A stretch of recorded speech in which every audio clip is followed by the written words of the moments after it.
Shit Platypus Does, episode 43.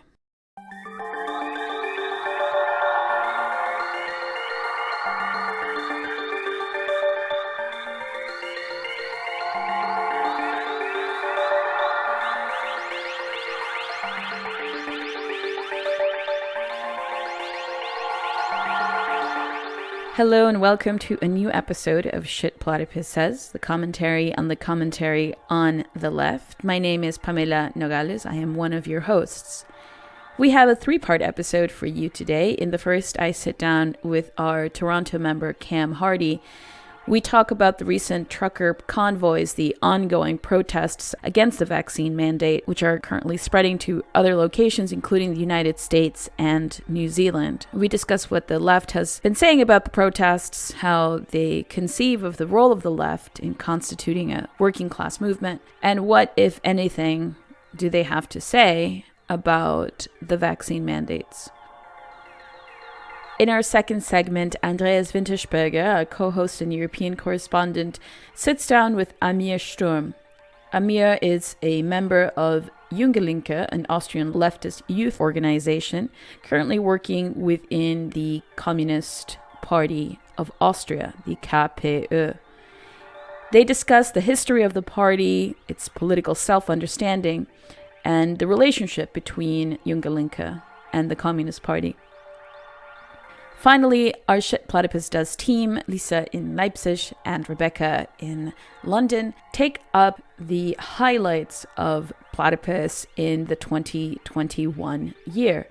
They sit down with our American, Australian, and Greek members to take stock of how Platypus has engaged the left over the legacy of Occupy, the meaning of capitalism, and the politics of COVID-19.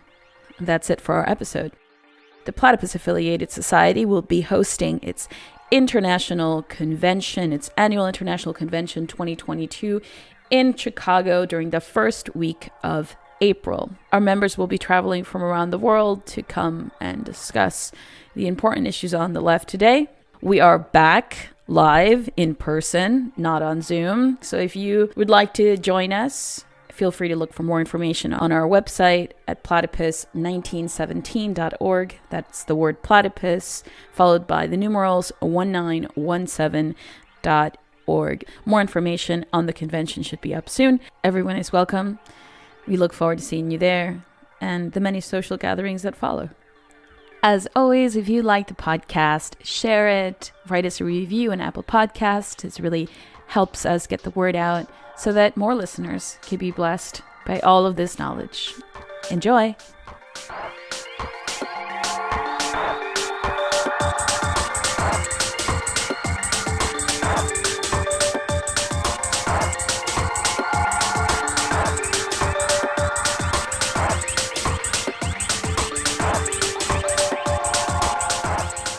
Police have failed to clear a major bridge crossing between the US and Canada. It's been blocked by truckers protesting vaccine rules. Police persuaded some drivers to move their vehicles, but they later reconvened. The weekend has also brought a fresh wave of protesters into the Canadian capital, Ottawa, where a core group of truckers continue to occupy the downtown area. Taking their outrage to the government's doorstep. It's been over 2 weeks now that the Freedom Convoy has camped in the Canadian capital, Ottawa.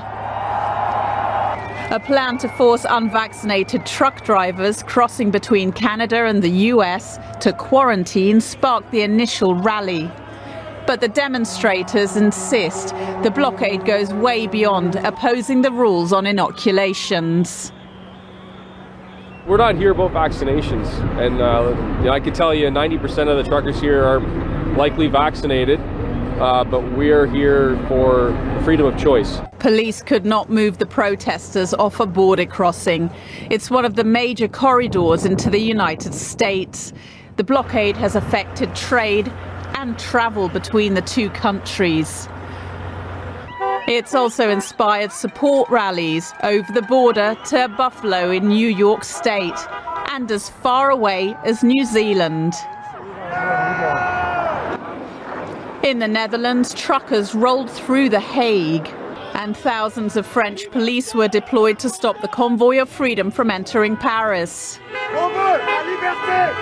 But some protesters made it. They took aim at vaccine passes and President Emmanuel Macron, but also tapped into the discontent over rising prices.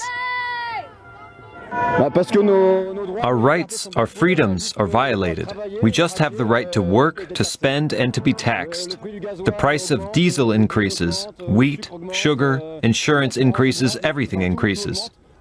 Police cleared the streets using tear gas, but this has not ended the protests. The Freedom Convoy's next stop is the European Union's power base in Brussels.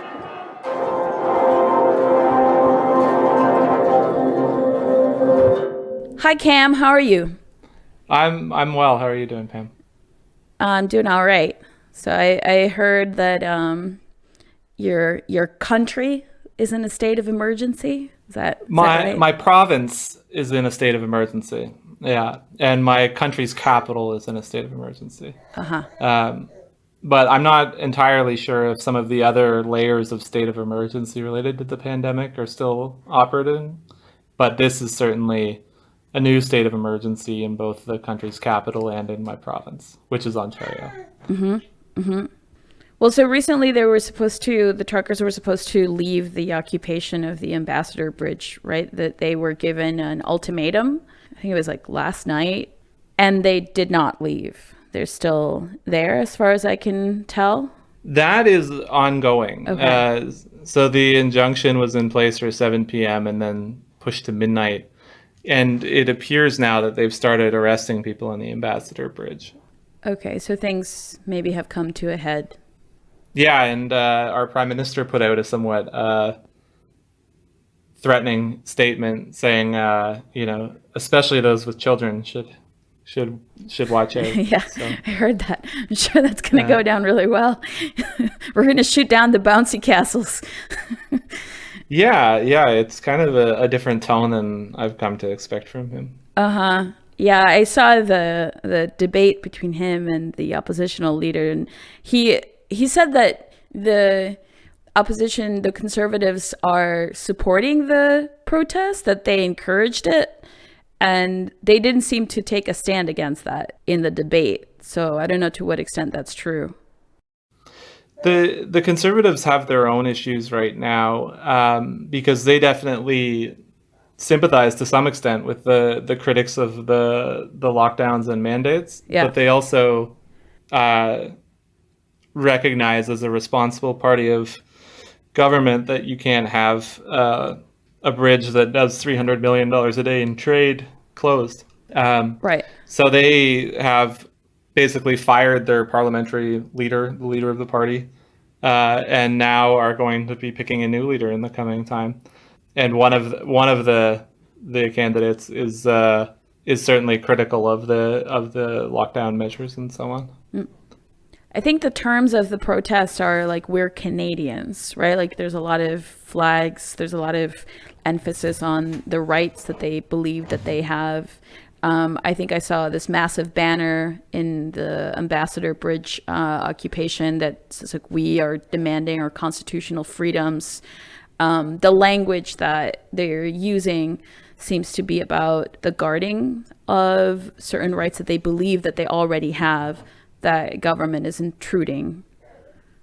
Is that right? Would you say that? Yeah, we have a constitution and a charter of rights that was a product of Justin Trudeau's father, Pierre Trudeau, and his repatriation of the Constitution, because Canada's original Constitution is an act of British Parliament from 1867. So the difference perhaps between our Charter of Rights and the American Bill of Rights is that if it's inconvenient, it can be ignored by a province or, it's not ironclad. And I would imagine that is kind of looming in the background of some of this pandemic stuff, aside from just the fact that states of emergency give exceptional powers to the government. A lot of the funding that was being sent to the truckers was being seized through government authorities. Like, that seemed really wild to me, to the extent that it's just like their property given to them, and that the way in which it was interjected, like the way the funds were frozen, was by government dealing with these companies like GoFundMe or I forget now the other one. There's a second company that stepped in after the funds were frozen from GoFundMe, and then that company also, you know, they were threatened. Legal action was going to be taken against them, so the assets were frozen, and now many of the protesters, those who are organized, have decided to go crypto. That just seemed really wild to me. I just think it's just very strange exercise of power. Yeah, it's obviously very arbitrary, and part of the argument used about the funding is that this is bad actors from especially the American right who are funding this, which I think even our prime minister has mentioned that half of the money apparently comes from the United States, which does mean half of the money doesn't. When you're talking about millions of dollars from people, that is still a significant amount from Canadians. But yeah, that is certainly one of the rationales, is that the Trump's base are funding this insurrection in Canada. Mm-hmm. Yeah, I think Trudeau has made this claim that there's been swastikas and Confederate flags completely. Like, I think this has been spread on Twitter, and like, but there's no evidentiary support of this. And even if there were, let's say, marginal extremists among the crowd, it seems like the great majority of people are those who are just demanding taking down the mandates and are not advocating violence, you know, unless now we consider stopping goods as a form of violence, which I guess to some people that is the case, right? People are like, well, you know, they're stopping, you're getting in the way of the economy is a form of violence. And these protests are dangerous in that way. Mm-hmm.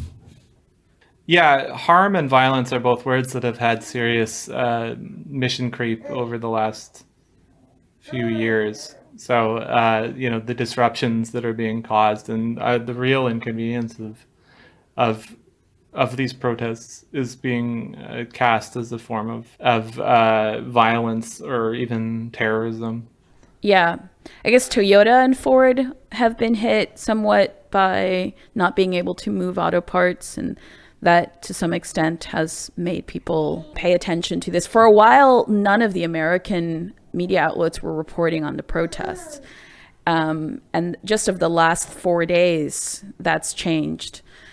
Have you heard of this phenomenon of the police knocking at people's doors in Canada and following up on them because they posted support for the truckers on Facebook? I saw a video, but only one video of this, and it raised a lot of concerns about the extension of policing powers on the north of the border. I saw a bit of that, and it felt very British. I feel like that's a thing they do all the time over there. But I haven't really heard of this being widespread. They certainly spend a lot of time combing through social media. Toronto police blocked off tons of streets in the city on the hunch that there was something big happening this weekend. You know, they moved big cinder blocks and dumpsters to block off areas from where trucks could idle. Mm-hmm. And they've been seizing gasoline too, right? The police? In Ottawa, yes. Yeah. And they set out a warning in Toronto that if you're carrying around cans of gas, that's dangerous and you shouldn't do it. Yeah, you're aiding and abetting. There did wind up being a protest today in Toronto, but it was only a few hundred people. Mm-hmm. But they certainly, you know, they are looking at all this online chatter and acting based on it. Mm-hmm. I haven't really heard anything on the left covering the convoys. Has there been anything on the left? Yes. You know, there's the Take machine at Jacobin has published a couple pieces about of the class character of it. It's been this kind of discussion of what it means to be working class and whether one needs to be the employee of someone else or be a subcontractor who owns their own vehicle. And certainly, yeah, that's what's said, is that because someone owns a fairly expensive piece of equipment, they're not really working class in the way that someone who only is selling their hourly labor is. And how real truckers have certain demands for better working conditions and pay, and that these sort of protests that are for more apparently abstract things like bodily autonomy that the protesters want are not representative of the authentic class expression of the working class. Yeah. And the similar sort of things have been written by some of the sects. Our Communist Party has said that these protest groups should be potentially criminalized. And there has been a bit of the sort of activist, anti-fascist mobilization, not in the sense of, blocking up and going out to fight, but certainly counter-protesting under the saying that they're going to defend the hospital workers and so on who are threatened by the Freedom Convoy or so-called Freedom Convoy protesters. So the left is essentially justifying the police breakup of the convoy. Yes, but they were saying that way before it started. So that's the avant-garde. Mm-hmm. The tip of the spear for the state. Abolish the police, but also keep the police so that these people will be in check. Abolish the police, but also the fascists are coming, so we need the police. Yeah, just that fascism should be illegal, and that's it. Yeah, well, when somebody comes knocking on my door after I've posted support for anything in the world, like when the police comes at my door to knock and ask me about why I posted this support on Facebook, that sounds a lot more like fascism. Yeah, and this is, I wouldn't overestimate the left's influence on current events in Canada at all. They can definitely set the tone of some conversations, but that's about it. But there is, the emergency powers that our premier in Ontario have enacted, or that he has enacted. I have a feeling that they won't be temporary powers, and that something like disrupting the transfer of goods and services might apply to cracking down on these protesters on the bridge today, but it'll probably apply to a picket line in the coming future, or Indigenous land defenders who are disrupting a rail line or something like that. Yeah. It's really short-sighted, but it's just the kind of reactive posturing that I've come to expect. Yeah. There's exceptions. There's individuals who certainly don't buy into this, and the one or two of the small organizations have some critical things to say, but in general, like who? The one that comes to mind is the Communist League, like the Pathfinder tendency in the United States, the Socialist Workers' Party. I see. But they are fairly small, even by the standards of the Marxist left in Canada. Mm-hmm. The one thing just I would add in terms of the controversy over are owner drivers working class, I think it's a strange discussion. And I saw, one person who's an expert on who's working class, Doug Henwood, weighing in on this from Park Slope. And I thought it was amusing because the people who organized the Teamsters in the first place and turned it into a national union, Farrell Dobbs being one of them, who was eventually the leader of the Socialist Workers' Party in the United States, they didn't have this dilemma of owner drivers. It was basically organize them before they organize against you. So while they were organizing the fleet drivers, like the hourly employees of the shipping chains, they also found all these independent drivers and got them to join the Teamsters too. And they wound up, through this very militant organizing, building the Teamsters into the largest union in the United States. Of course, it got turned into one of the most powerful rackets in the United States after that. But that's a different story. The Teamsters have denounced the protests now. Yes. And now, because of their legacy of ineffective organizing and negotiating concessions and corruption and everything else. They only represent, I think, about 5% of Canadian transportation drivers. Yeah. I guess like this is part of what Platypus talks about when we say that this confusion on the left as to how to constitute a working class political movement, that in part it would have to take up the constitution of that working class, right? So it's not about an already existing sociological group of people and that they will express demands for the left, but that the left itself needs to constitute that class, needs to help to constitute it.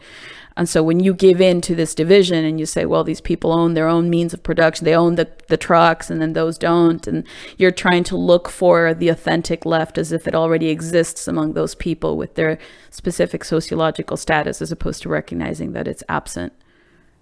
Yeah, that's a far more intelligent way of putting it than I could. The example that comes to mind for me is someone who, is a grower for a big agribusiness company. Like, let's say they raise chickens for Tyson. The chickens arrive at their farm and they're picked up from their farm. They buy the feed from Tyson or from someone else. Every point in their production is dominated by a big company. They own the title to the land. They're heavily in debt. Like, whether or not that person is the proletariat in some sort of sense of someone looking at just, do they own the means of production? They're clearly proletarianized. This is not the bourgeois of the 19th century. Yeah.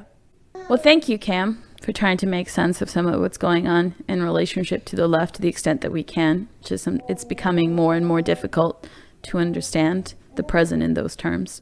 So I appreciate it. Yeah, thanks for having me. Have a good one.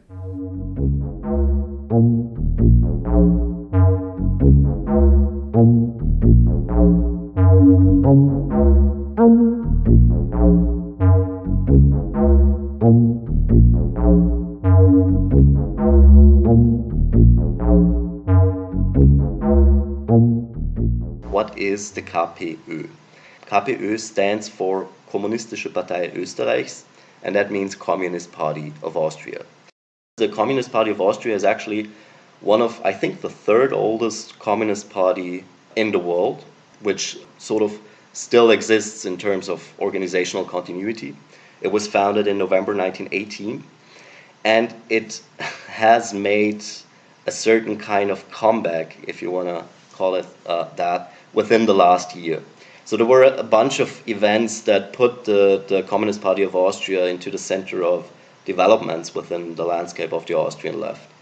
There was the party convention in June 2021, where they elected a new leadership. Then, of course, there was the election of the municipal council of Graz. Graz is the second biggest town in Austria, where the Communist Party got the highest amounts of votes. And now this town, Graz, has an officially communist mayor, which made the news world over. Then you have the Federal Congress of the so-called Young Left, in German Junge Linke. The Young Left, they were refounded in 2018, and they're now the fastest growing leftist youth organization in Austria. And on this Federal Congress they just held, they decided to move closer to the Communist Party. So they're not yet their official youth organization, but they defined themselves as being part of the same communist movement, but still remaining organizational independence. But these are all sort of developments that led to the KPÖ being sort of the center of attention at the moment, which also means that, for example, you have millennial leftists who are now joining the KPÖ, but who would never dreamed about joining the party just 2 or 3 years ago. I'm here today with Amir Sturm. Amir Sturm is based in Vienna, Austria, and he is an active member of the KPÖ, that is the Communist Party of Austria. He is also part of the Vienna leadership of Junge Linke. Junge Linke, that means Young Left, is an independent leftist youth organization refounded in 2018. Hi Amir, thanks for being on the podcast. Hi, thanks a lot for having me. Looking forward. Cool. How did you come to the left? What's your history on the left, and what made you turn to leftist politics? Okay, yeah, classic. So back in 2015, I had in the previous year already been reading some literature, anarchist, Marxist, kind of eclectic in my taste. And I had a couple of friends who were active communists, Trotskyists back then, and I knew they were communists, but before that time I didn't really care. But then kind of in that time, that was the time Syriza and all this raffle about Greece, and also this so-called refugee crisis, or some like international but also nationally relevant political events. Then I kind of decided, actually I'm reading all this stuff, I should do something. And so I turned to my friends and was, hey, aren't you're a communist, right? So what's up? Maybe I can come. And I did come. And then I was in a couple of Trotskyist organizations during the years. And we did have some very nice projects, for example, organizing campaigns in hospitals, which peaked in 2015. Where we got 1,000 nurses out on the streets to protest for their interests. But then a lot kind of declined, the activity declined, and we were set back to the status of a sect, really. I don't know, I think I can say that, to the status of a sect. I'm not naming any names, so I can say it. Yeah, and then I became increasingly frustrated with the status we have and the irrelevance really that we have. 10 people sitting in a room talking about the Spanish Civil War without anyone caring about what we do. Then I was just frustrated, and I didn't really see any organization or any project that I would want to join. And then I kind of saw this project, Junge Linke, which in 2018 was refounded, as you said. There existed Junge Linke before, but this was a refoundation, a new start, so to speak. I was skeptical at first. I was a bit, in my orthodox Trotskyist mind, I initially rejected everything that they did. But then I was increasingly interested, and I started to join, and we still have this structure of district groups, so we organized locally, and I joined my local branch, and we built a really nice district group, and it was a really positive experience, and I sort of grew into it, and now I'm in the Vienna leadership and doing more than ever for it. Before we continue talking about Junge Linke, I'd like to talk about the KPÖ. KPÖ stands for Kommunistische Partei Österreichs. That means in English, Communist Party of Austria. Because you're also an active member of the KPÖ. The KPÖ has gained considerable traction within the Austrian left over the course of, let's say, the last 1.5 years. Also, the second biggest town in Austria, Graz, now has a quote-unquote communist mayor. Elke K., she's the mayor of Graz now, and she's a member of the KPÖ. This was also discussed in world news, basically. Also, there were terms like Leningrad's or Stalingrad's flowing through German-speaking media. Could you recapitulate what has been going on within the KPÖ over the last year? And what do you think are the reasons for its recent quote-unquote success? Okay, where to start? Okay, so maybe I should have mentioned that I joined KPÖ exactly 2 years ago. So shortly before KPÖ kind of gained this traction nationally. So I kind of saw these processes. But I think it's actually necessary to go back in time a bit to kind of understand what this thing, KPÖ, what it is or what it was and what it is in the process of becoming. So before 89-90, KPÖ was a relatively true to Moscow party, classical ML party, and was evidently as all communist parties, but the KPÖ especially, in a huge crisis in 1990, and it kind of struggled to find an identity, also struggled to find a program and find an orientation, what they should do. And in these 90s, thousands of members left the party. There were struggles for leadership, also struggles for the program. And what kind of happened there was a weird mix of some traditionalist ML elements who were always a minority since these times, and a larger faction of people who oriented towards a broad left conception. Already in 1990, people were advocating for the universal basic income, so a really weird mixture of positions, like complete loss of orientation. In that time, already since I think it was 1992, in Styria, it is necessary to kind of differentiate this and specifically talk about Styria, because Styria, that is the province where Graz lies, where this recent election result has happened. And in Styria, the comrades kind of, I would say, had a more productive process of finding a new orientation. And they kind of experimented with, I would say, something you could call practical solidarity. And what they established back then was the tenants emergency line, Mieternotruf, where tenants who are in distress, who have problems with their landlord and stuff, need like help, can call. And they get direct, unbureaucratic help there. And this was kind of their main topic, housing in general. They profiled along this line and kind of slowly but surely built up structures of practical solidarity and also of a following in the working class, really, because that was the target group, of course. While in the rest of Austria, KPÖ was, lost, really. There's no other way to say it. It was lost. It was still in this toxic dynamic of broad left, basic income, and other random theories that are en vogue at that time, and hadn't really found an orientation. And one of the other tenets of, so to speak, national KPÖ program was to always find alliances. So the process of party building was really neglected, which is in contrast to the Styrians. They really focused on this party building. Of course, they had alliances, but that was not their prime goal. In the case of the national KPÖ, it really was its prime goal. It was like a loss of self-confidence. It was like, oh, we lost in 1989-90, now we kind of have to find alliances, we can't do anything alone. In this dire state, it kind of vegetated on. I'm sorry to put it like that, but I just have to. While in Graz and in Styria, not only in Graz but also in smaller towns, in Styria, KPÖ has had a lot of success in regional parliaments, in city parliaments.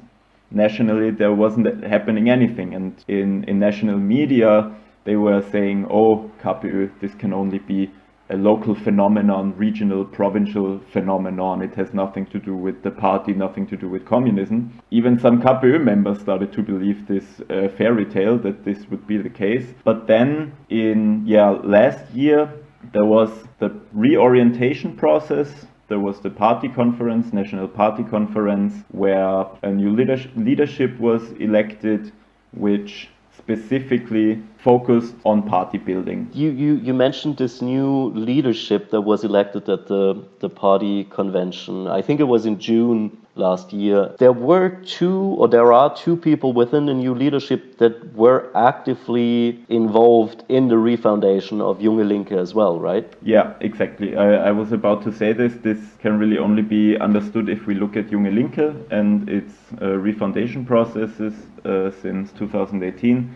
So two people who are now central figures in KPÖ come from Junge Linke, are really, I would say, key strategists and key ideologues from Junge Linke. Generational wise part of the millennial left, right? Yeah.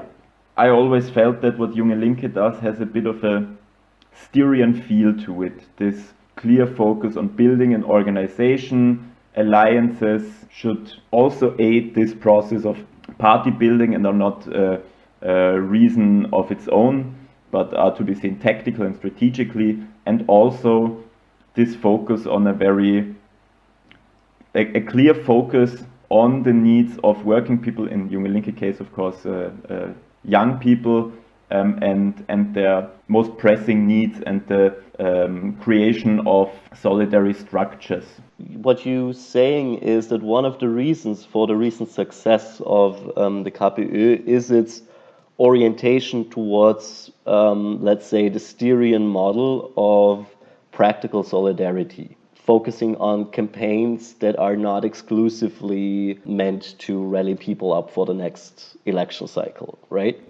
Because you mentioned that it was the Styrian part of the party that historically remained or tried to remain true to its historical heritage of being a Marxist-Leninist, true to Moscow, faithful to Moscow party. How does that relate to the idea of practical solidarity you mentioned?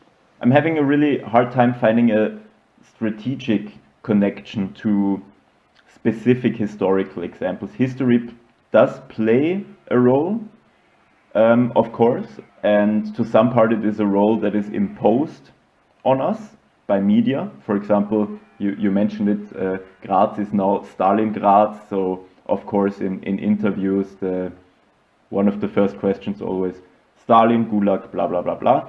So, I mean, that obviously comes, and what the Styrian comrades or what LKK usually answers, and what in my experience, is a sensible answer also on the street when people ask you that. What do you say to that? Then we would usually say that we are the Austrian communists, we are in the tradition of the Austrian labor movement, and we are proud of the traditions that were established by our political ancestors. We kind of stay true to the positive and the negative things that happened. We are proud of what the communist movement in Austria achieved in strikes in the First Republic, in the Second Republic, and in the Austrian resistance against the two fascisms. That is kind of it. So this strategic connection to historical occurrences in the labor movement, I'm having a really hard time to find them. I think this is a really new process. You mentioned that of course history plays a role, right? I mean, the Communist Party of Austria is, at least in organizational terms, or at least nominally, I think the third oldest communist party in the world. It was founded in November 1918. What do you think one can learn from this very orthodox Marxist-Leninist history of the party for today? I would maybe see the role KPÖ played in the Second Republic, that is after World War II, Second Republic of Austria. I would see it in really a global context. So on the one hand, the context of the Cold War, of course, so I don't know, that kind of goes without saying. I said that KPÖ was an orthodox and very true to Moscow party, so kind of this Cold War dichotomy. So that's trivial but important to mention. And also the international economic boom after the war and its effects it had on society and especially on the labor movement. So globally, this boom had I would say, not everywhere, but in many developed Western countries, it had a paralyzing effect on the labor movement, and especially so in Austria. So Austria had a very rich tradition in the labor movement, in the socialist labor movement, very strong organizations, which were also very daring to fight, at least in the First Republic. But exactly this mentality of being daring to fight and being organized to fight was gradually lost after the war during these economic boom years, in this paralysis of Austrian corporatism, so-called social partnership.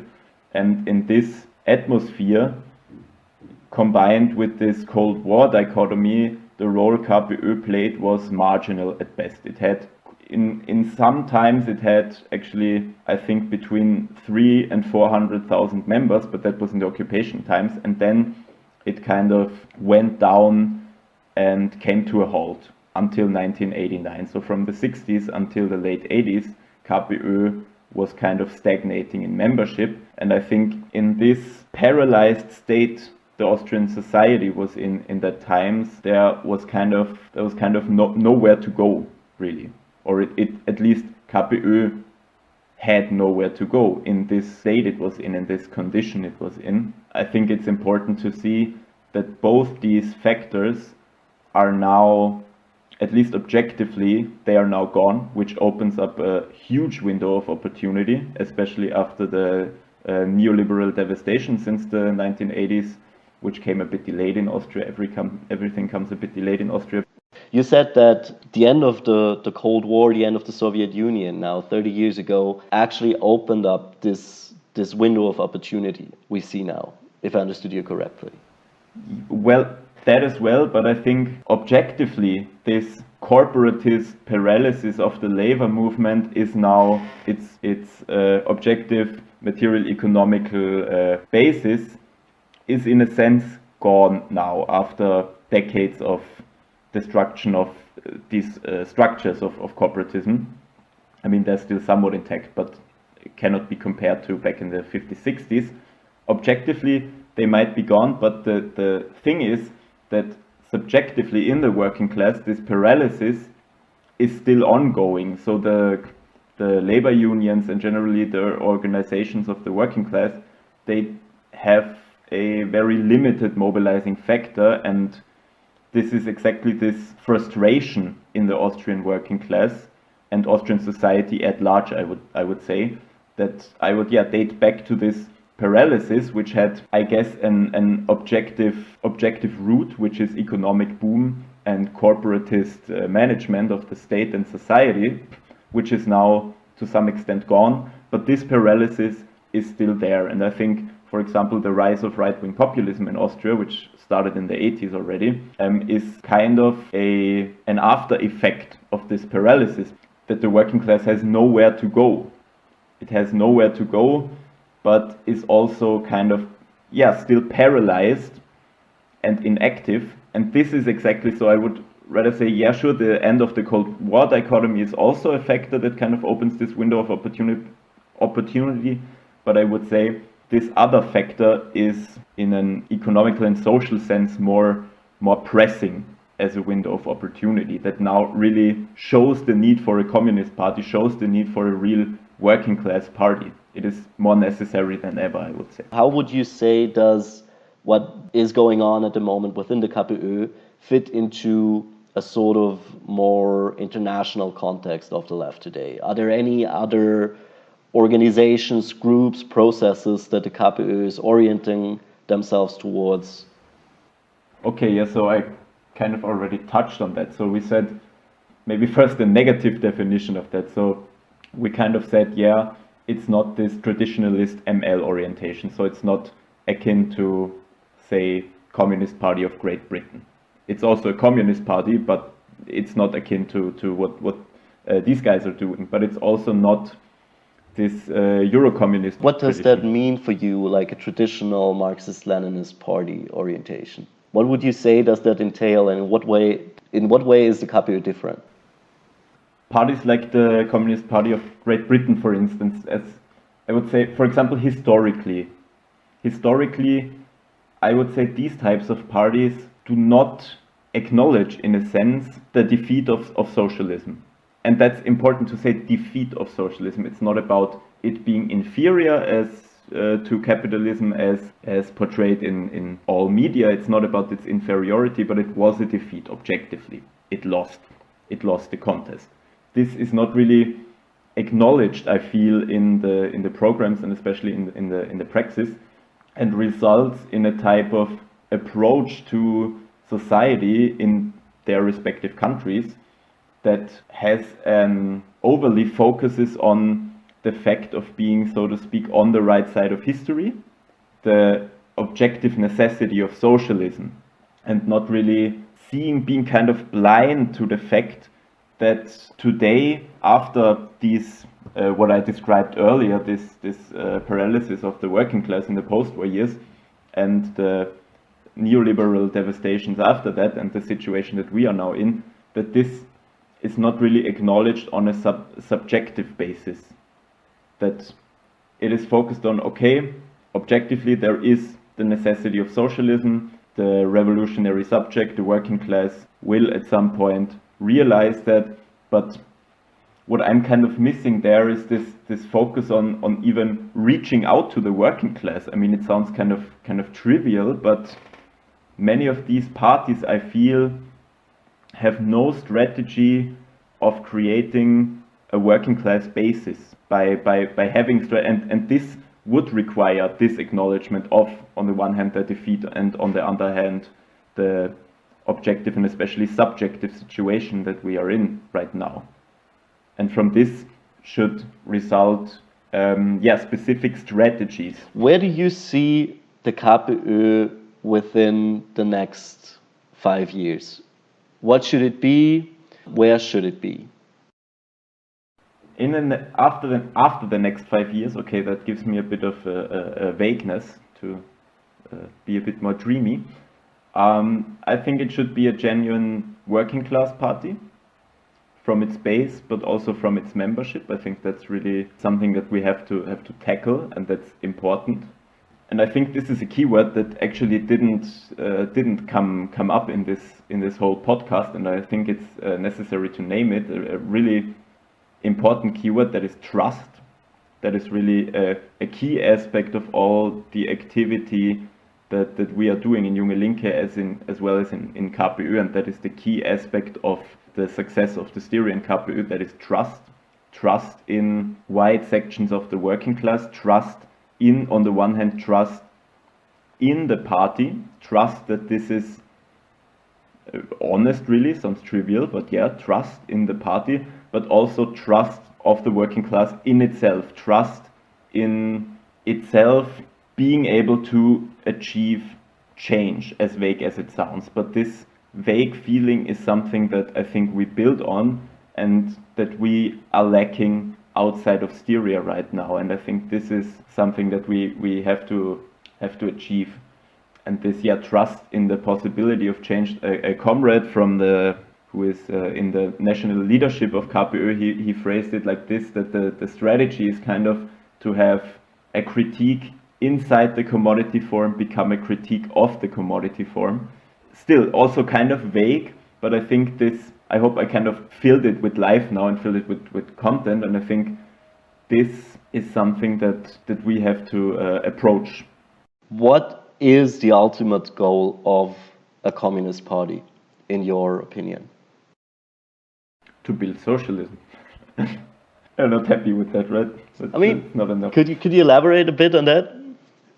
I think the prime goal should, I'm trying not to just spout phrases here, but is to organize the working class. But before that, I think, and this relates really to this trust thing, is to raise and actively build class consciousness, which again relates back to what we previously talked about, this paralysis. We need to get out of this paralysis, and this only works through building class consciousness and going from the defensive to the offensive position, and really finding out where it hurts and then putting the finger in this wound. What is the ultimate goal of the party, not only in Austria but of a Marxist and Communist Party in general? How does it relate towards the aim of establishing socialism?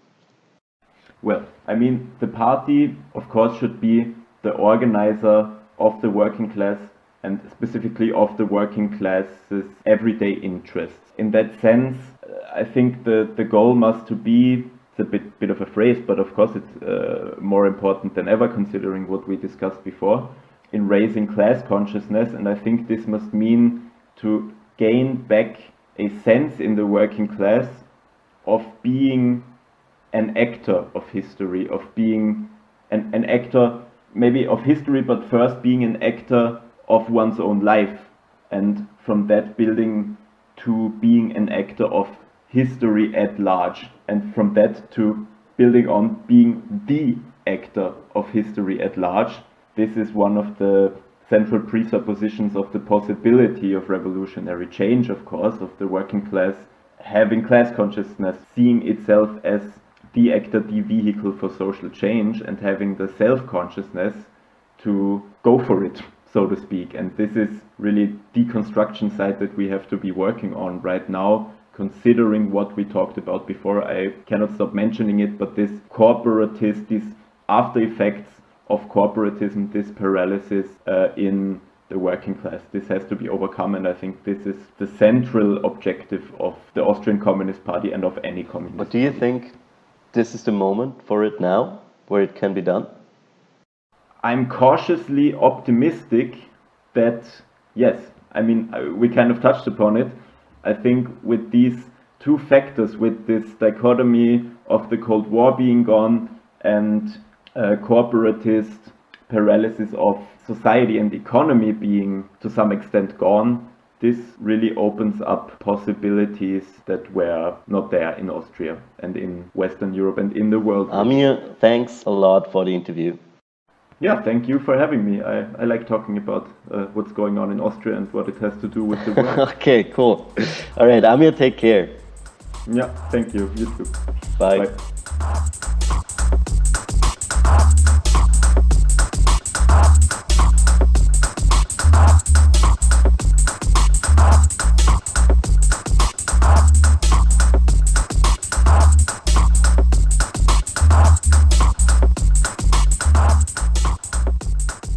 One of the ways that Platypus investigates the death of the left is through public fora, like panels, teach-ins, and lecture series. Here we invite our members, regular participants, and other leftists to openly discuss an aspect of the left, whether this be the leftist orientation towards a current event, a certain topic like imperialism or gender and sexuality, or a significant figure or event in the history of the left. The goal is to draw out how present phenomena on the left relate to the problems and tasks the left has inherited from its own history, and in doing so, to repose the question, what has the left been, and what can it yet become? Given that Platypus is a member-driven organization, every event is organized by committees of members on a chapter or regional level. As we are now coming to the new year, we've invited our members Danny, Phedias, and Ryan to reflect on the favorite events they've helped to organize in 2021. And we've also asked them how we've used our events to guard the left's response to the COVID-19 pandemic and what their resolutions are for continuing our self-education in 2022. So, good morning to Melbourne, Ryan. How are you doing? And tell us about your last year's highlights. Good morning. 2021 was really the breakout year for Platypus Melbourne. We had started with just a few readers in 2020, but we came into 2021 with 4 members and about 10 other readers. And we ended the year with about 6 members and probably about 30 to 35 different readers. The big headline items were that we had our first panels this year. But our first panel in March was on the question, what is capitalism and why should we be against it? And we thought that was a good topic to begin. And it was particularly successful because we had 3 quite different speakers on there. We had a sort of famous or infamous Australian Maoist, Arthur Dent, who was an orthodox Maoist involved around 68 in the 70s. We had a post-Trotskyist, Rurik Davidson, and we had an academic Marxist, Rory Dufficy.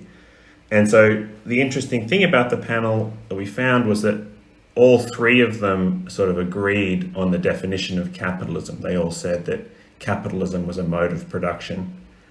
And that was interesting because all 3 of them had vastly different political implications of that statement. And so they sort of found a moment of agreement in the definition, but they sort of wandered around in vastly different political conclusions in terms of way they could relate to that statement in the 21st century. What did it mean to just either bemoan capitalism or to critique it? Danny, can you elaborate on your last year's highlights? Yes, I thought the highlight from 2021 was a panel that we put on in March on the 28th called From Protest to Politics, What Was the Millennial Left? We had another panel kind of in the fall in September on Occupy.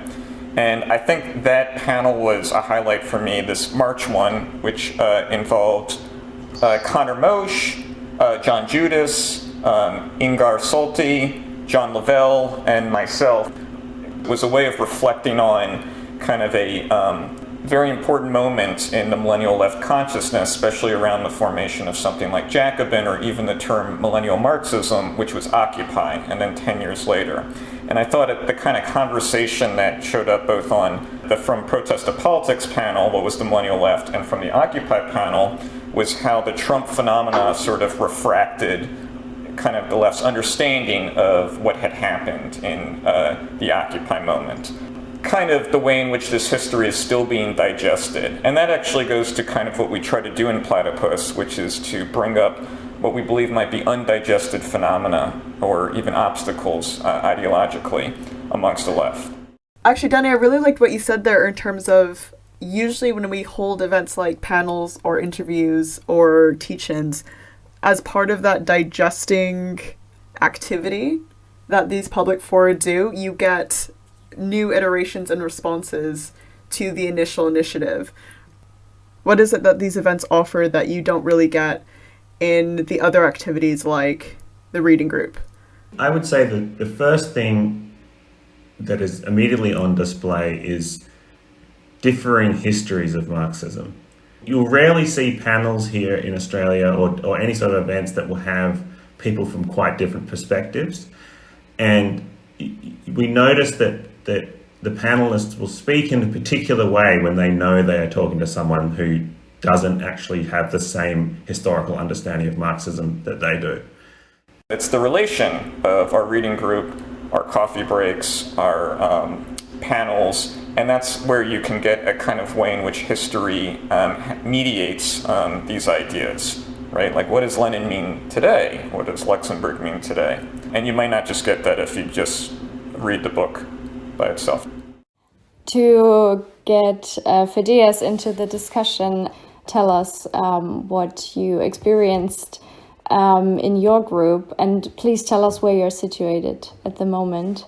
I passed some of my time in the US where I'm studying, and I participated in a chapter here, but I also participated in the Greek chapter because it has been online mostly due to COVID, so I was able to participate. I helped organize a COVID panel in November, which I think was the most successful event we had this year. We decided to hold this after we noticed that our chapter discussions increasingly revolved around the pandemic and how it was handled. We were not sure whether COVID is a political issue. We thought it probably wasn't, and therefore we resisted holding COVID panels. But gradually, at least some of us changed our minds and argued that the pandemic has a political side. And I think this is accurate. Like, COVID is a crisis with huge repercussions, with huge political repercussions. And definitely the greatest crisis of my lifetime. So we thought it was a good idea to have the panel. And could you say how do you feel about your own participation in the panel, and maybe how the chapter then digested the panel going forward? Platypus members can also be symptoms in the panel. As a participant, I was also like a symptom. I was not there to just say what the organization thinks is the right take on COVID. We don't have, the organization doesn't have a take on COVID. We have different views on COVID. There is more than one view held by members. So yes, panels are also opportunities to help us clarify our own views and help the internal discussions. And particularly when in an issue there is a lot of internal tension and disagreement and different views, it's often we consider it best to try to objectify the disagreements, and by also including disagreements from the rest of the left, rather than continuing on our own to just discuss the issue. So in the Greek chapter, for example, we had more than one view on COVID. There was disagreement, and we thought it was best to, instead of just continuing to over and over discuss this, to do an event about it, since it was in our minds. The panel was very productive as far as symptomology goes, because it focused more on the possibility of working class politics during the pandemic, as opposed to discussing various state policies with regards to COVID and healthcare. Our panel seemed to revolve around the issue of the weakness of the left to affect the course of the pandemic. Sometimes our panels, they might lead to frustration, and it's not that the Platypus panel is trying to be frustrating, it's not like that's the goal, but rather I think, and Pam has used this great phrase before, productive frustration. Meaning sometimes that's kind of objectified and kind of embodied and put into a person, as if Phedias himself was the frustrating person and not the situation, which is one that people can recognize that you would need something like an independently organized class in order to, really take up this problem of COVID, and yet we don't have that in the current situation. And part of why, Platypus exists to host this conversation is to try to bring some kind of soberness into, not just soberness, but also historical consciousness into what does it mean when people justify or relate to the history of Marxism as a means of their understanding in the present. And that can be understood as something frustrating towards maybe members on a panel, or just the panel itself.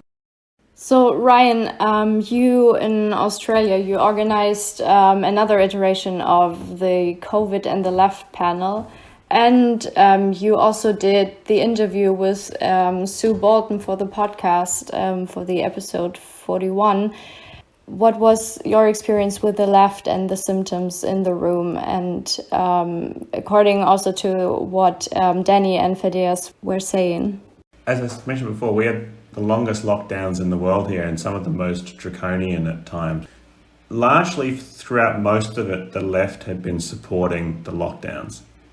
As the pandemic was looking to sort of start winding up, or the restrictions to start winding up, sort of 3/4 of the way through 2021, we had sort of an explosion of union political activity, where there was protests amongst the unions against vaccine mandates and against restrictions placed on their work, about particularly around this issue of tea rooms, where people would have their lunches in air-conditioned rooms with ventilation, etc.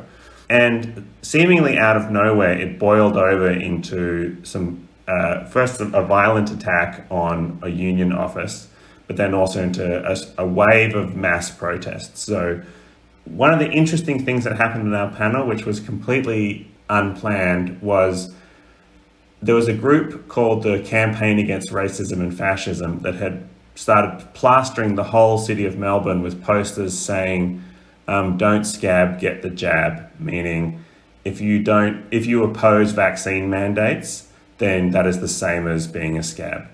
A founder of one of the Trotskyist groups that we had on our panel, Ian Rintoul, is a founder of a group called Solidarity. He wrote a strong article saying that that slogan was something that no unionist should use, that it is a particular watering down of union consciousness, at least. And we also had on the panel an anarcho-communist, Tommy Lawson, who opened his panel remarks by quoting Bakunin, against the state. But it turned out that he was actually the one, and he said this during the panel, he was actually the one that suggested that slogan to the group Campaign Against Racism and Fascism. So we had a bizarre interaction where there was an anarchist who was sort of advocating for state intervention and state regulation of who was allowed to work and when. On the other hand, we had a Trotskyist who was sort of opposing that position. One of the more interesting features that we get to experience when putting on a panel is how the panel curation, so the curation of the participants, bring up these really bizarre interactions. And maybe this is going back to what Danny was saying about productive frustration, that we try to productively create these tensions. Could one of you guys maybe come in and say what was the moment where these interactions between panelists really showed off like the good curation? I have one example. So this was a panel that I moderated, which was our Occupy panel. And during the Q&A, there was kind of a reflection that came up about sort of the Tea Party and then the Trump voters.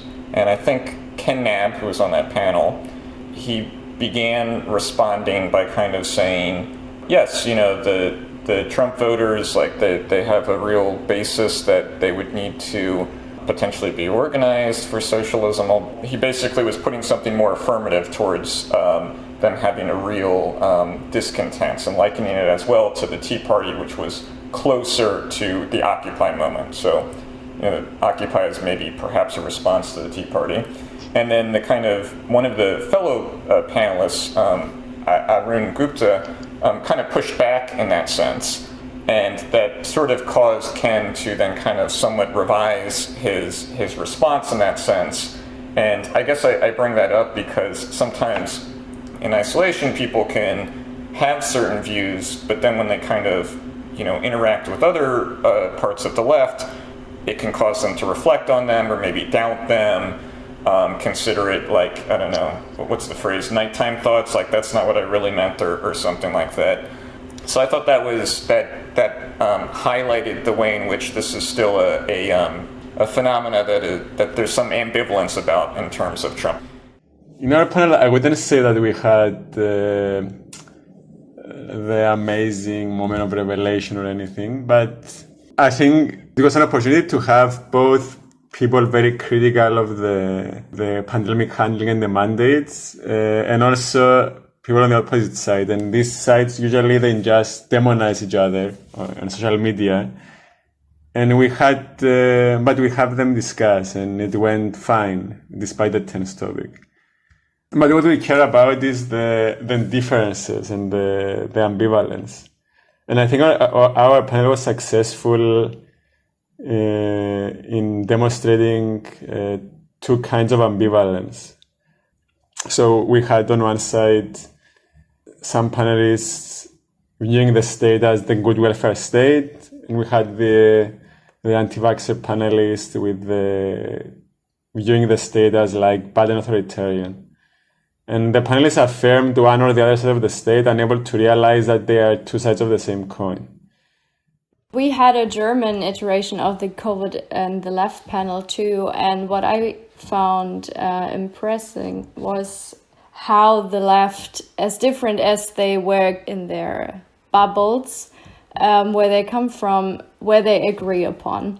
And that COVID is a state of emergency and one has to do something right now.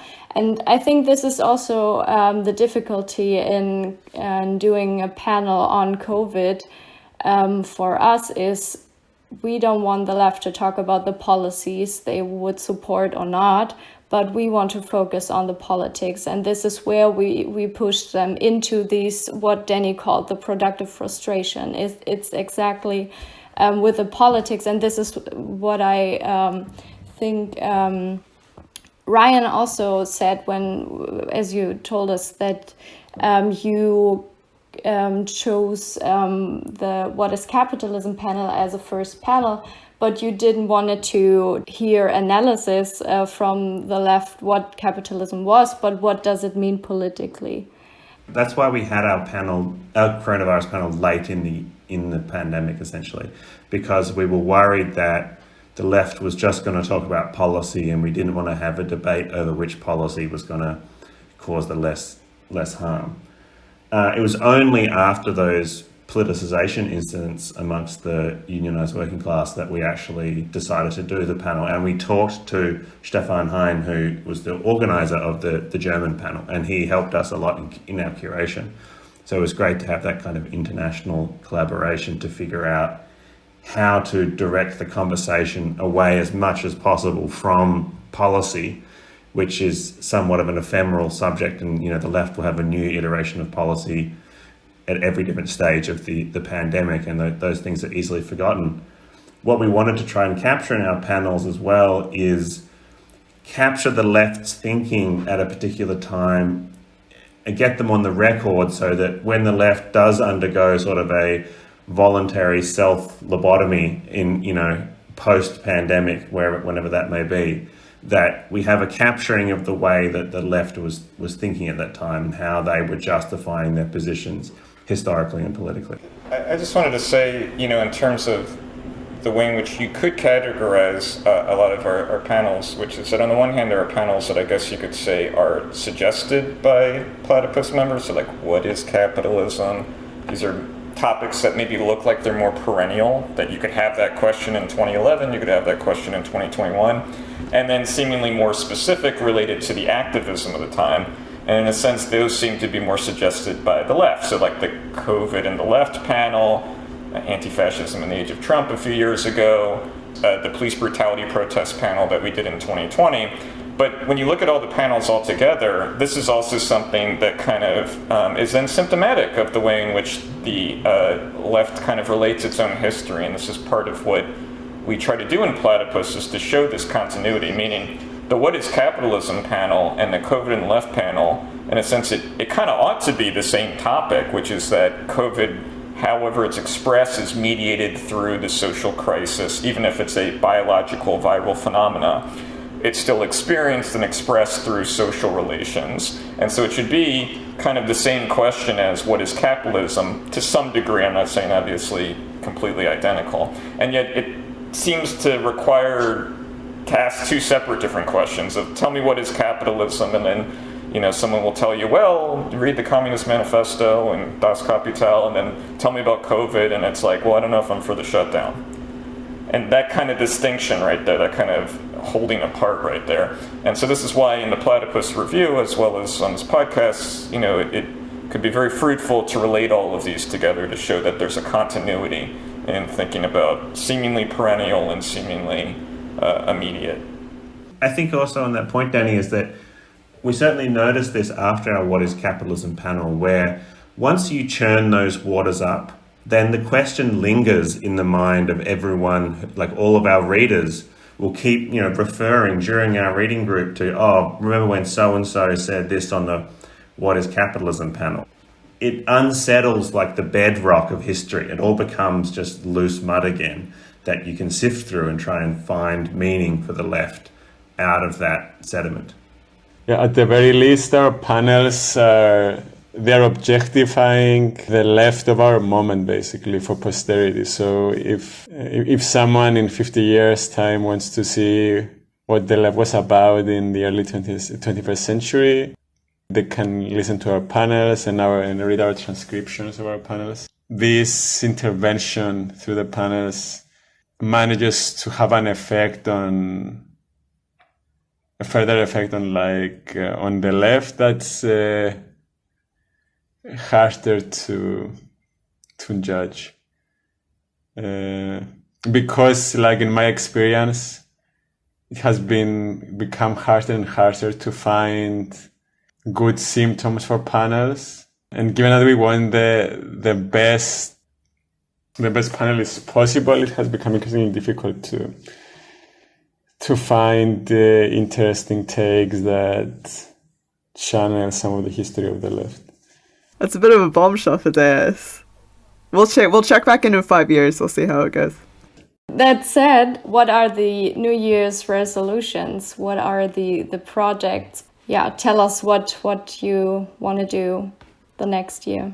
Some kind of tendency that I've noticed, which was partly because of the situation of COVID, that people were locked in their homes, didn't have much to do except read ginormous texts like Capital or The Logic.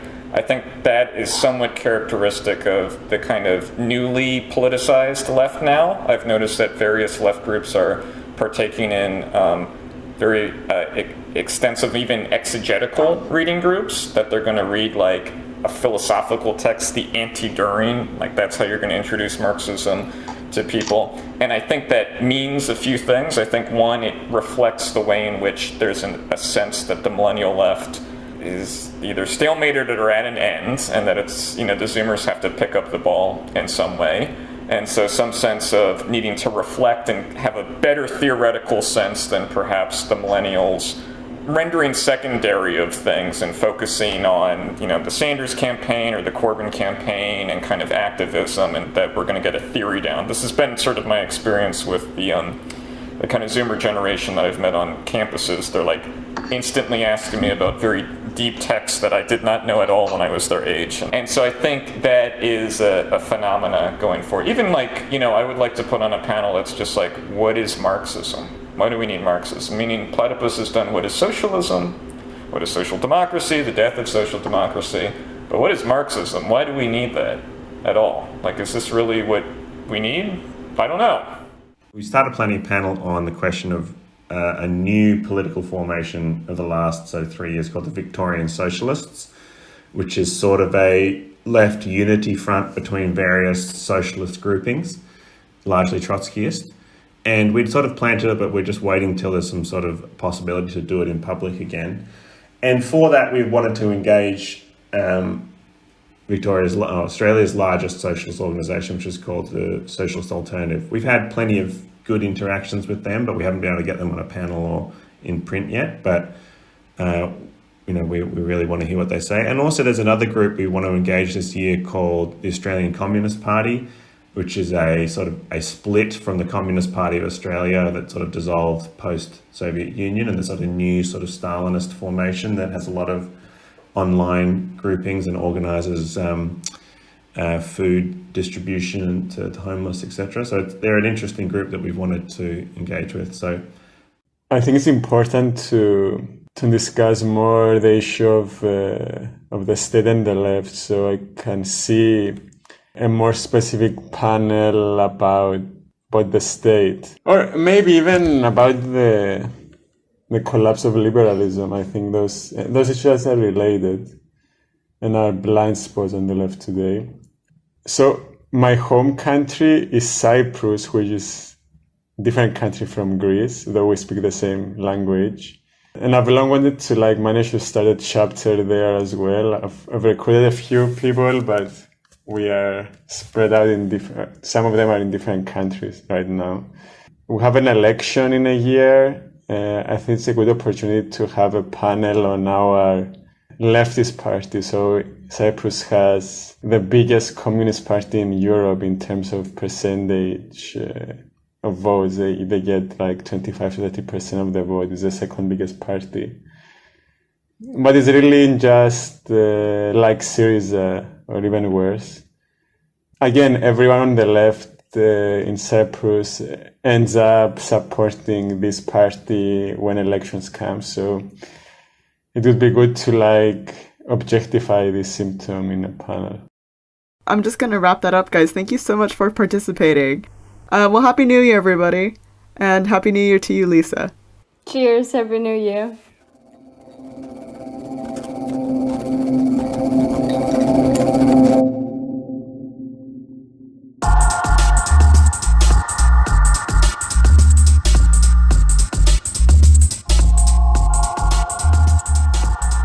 This has been a production of the Platypus Affiliated Society, featuring original tracks by Thomas Villaggi. Platypus is an international membership-based organization that hosts reading groups, public fora, research, and journalism focused on problems and tasks inherited from the old, new, and post-political left for the possibilities of emancipatory politics today. Platypus also publishes articles by thinkers and activists on the left in the monthly publication The Platypus Review. To contact, learn more about Platypus, or to access the entire archive of Platypus reviews and panel recordings, please visit us online at platypus1917.org. That's the word platypus, followed by the numerals 1917.org. Bye!